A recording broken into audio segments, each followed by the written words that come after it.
Hello student, आज हम पढ़ने जा रहे हैं हिस्ट्री यानी हिस्ट्री सेकंड ये विश्व का इतिहास। चैप्टर 1 है, इसमें पुनर्जागरण एवं आधुनिक युग का प्रारंभ है। आज हम इसमें देखेंगे पुनर्जागरण का अर्थ है।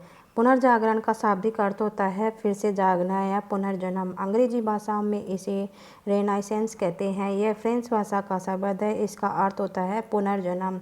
पुनर्जागरण एक ऐसा आंदोलन था जिसका उद्देश्य मध्यकालीन जीवन शैली और विचारधारा को छोड़कर आधुनिक जीवन शैली और विचारधाराओं को अपनाना था।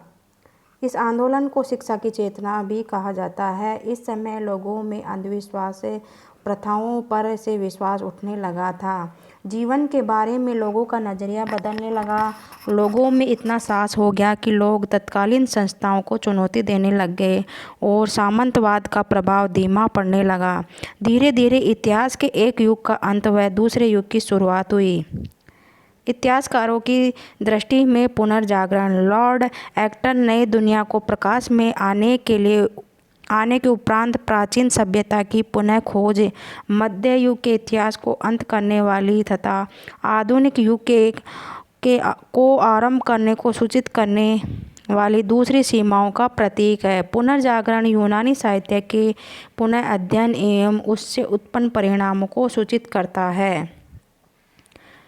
रेनेसां राजनीतिक अथवा धार्मिक आंदोलन न होकर मानस की एक विशिष्ट स्थिति है को उजागर करता है। सीमोंड के अनुसार पुनर्जागरण एक ऐसा आंदोलन है जिसके फलस्वरूप पश्चिम के राष्ट्र मध्य युग से निकलकर वर्तमान युग के विचार एवं उससे उत्पन्न परिणामों को सूचित करता है। डेविस के अनुसार पुनर्जागरण शब्द मानव के स्वतंत्रता प्रिय साहसी विचारों को जो मध्य युग के धर्म अधिकारियों द्वारा जकड़े एवं बंदी बना दिए गए थे व्यक्त करता है। यूरोप में पुनर्जागरण के कारण है। सामान्य परिचय, ये क्वेश्चन है कि यूरोप में पुनर्जागरण के कारण लिखे। ये इस सेक्शन के लिए इम्पोर्टेंट भी है 2024-25 के लिए। पुनर्जागरण एक ऐसा आंदोलन था जिसका उद्देश्य मध्यकालीन जीवन शैली एवं विचारधाराओं को छोड़कर आधुनिक जीवन शैली और विचारधाराओं को अपनाना था। पुनर्जागरण की शुरुआत इटली के फ्लोरेंस शहर से हुई थी और यह आंदोलन 14वीं एवं 17वीं शताब्दी के बीच हुआ था। इस युग में यूरोप में कला, साहित्य और विज्ञान के क्षेत्र में नवीन प्रयोग हुए और इस युग में यूरोप के निवासियों ने भौगोलिक, सामाजिक और आध्यात्मिक और व्यापारिक क्षेत्रों में प्रगति की। पुनर्जागरण वह आंदोलन था जिसने रोम व यूनान की प्राचीन सभ्यता और संस्कृति का पुनरुद्धार करके एक नई चेतना को जन्म दिया।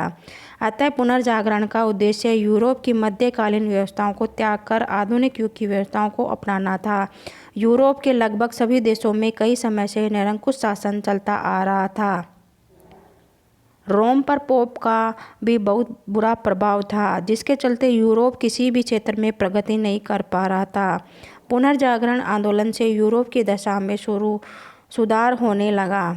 इंग्लैंड की 1688 की क्रांति तथा फ्रांस की 1789 की क्रांति से भी यूरोप के देशों में काफ़ी बदलाव आया। यूरोप में पुनर्जागरण के निम्नलिखित कारण थे। सबसे पहला कारण था व्यापार और नगरों का विकास। यूरोप में पुनर्जागरण का मुख्य कारण वहाँ पर व्यापार और नगरों का विकास करना था ताकि यूरोप के देश आर्थिक क्षेत्र में अपनी प्रगति कर सके। व्यापार के विकास से नए नए शहर बसे। इन शहरों में व्यापार के सिलसिले में अनेक देशों के व्यापारी आने लगे और उनके बीच विचारों का आदान प्रदान होने लगा। विचारों के आदान प्रदान से जनसाधारण का बौद्धिक विकास हुआ। और दूसरा पॉइंट है इसमें छापे खाने का आविष्कार। पुनर्जागरण को आगे बढ़ाने में छापे खाने का आविष्कार भी महत्वपूर्ण था। छापे खाने के आविष्कार से पुस्तकों की छपाई बड़े पैमाने पर होने लगी जिससे पुस्तकें सर्वसाधारण को सुलभ होने लगी। पुस्तकें जनसाधारण की भाषा में लिखी जाती थी और जिससे ज्ञान विज्ञान लोगों तक आसानी से यानी सरल भाषा में पहुंचने लगा और लोग शिक्षा क्षेत्र में प्रगति करने लगे। कस्तूतूनिया पर तुर्कों का अधिकार। 1453 ईस्वी में तुर्कों ने पूर्वी रोमन साम्राज्य की राजधानी कस्तूनतूनिया पर अधिकार कर लिया। तुर्की लोग व्यापार को लूट लिया करते थे, जिसके कारण यूरोप के पूर्वी देशों के साथ व्यापार बंद हो गया था। अब जल मार्ग की खोज होने लगी थी और इसी खोज में अमेरिका की भी खोज हुई थी। भारत तथा पूरी द्वीपों का जल मार्ग ढूंढ निकाला गया था। यानी कि यहाँ पे जो कस्तूनिया पर तुर्कों का अधिकार हो गया था, तो जिसके कारण से वो रास्ता बंद हो गया था और यूरोप में ही मतलब लोग एक उसकी खोज करने लगे थे नए नए रास्तों की, जिससे भी इटली के पुनर्जागरण का विकास हुआ था।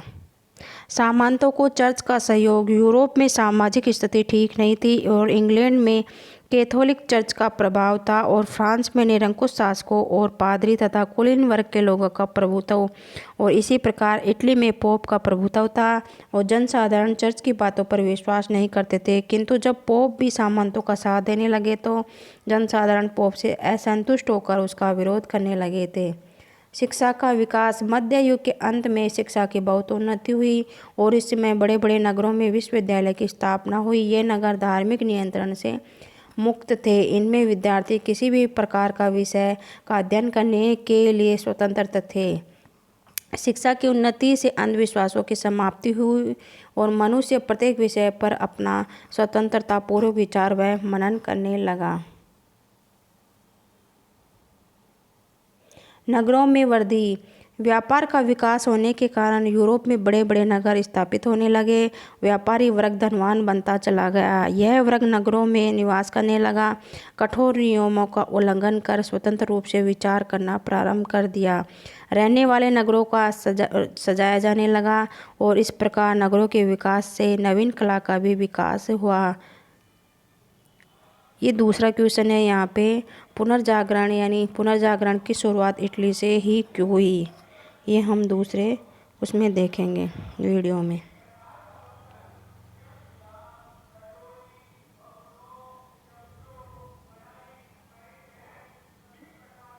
ओके स्टूडेंट, अगर आपको मेरी वीडियो अच्छी लगी तो इसे लाइक करें और ज़्यादा से ज़्यादा इसको शेयर करें अपने दोस्तों के साथ। और आपको अगर इसकी PDF चाहिए तो आप मुझे कमेंट कर सकते हैं। किसी भी वीडियो की PDF चाहिए तो आप मुझे कमेंट कर सकते हैं।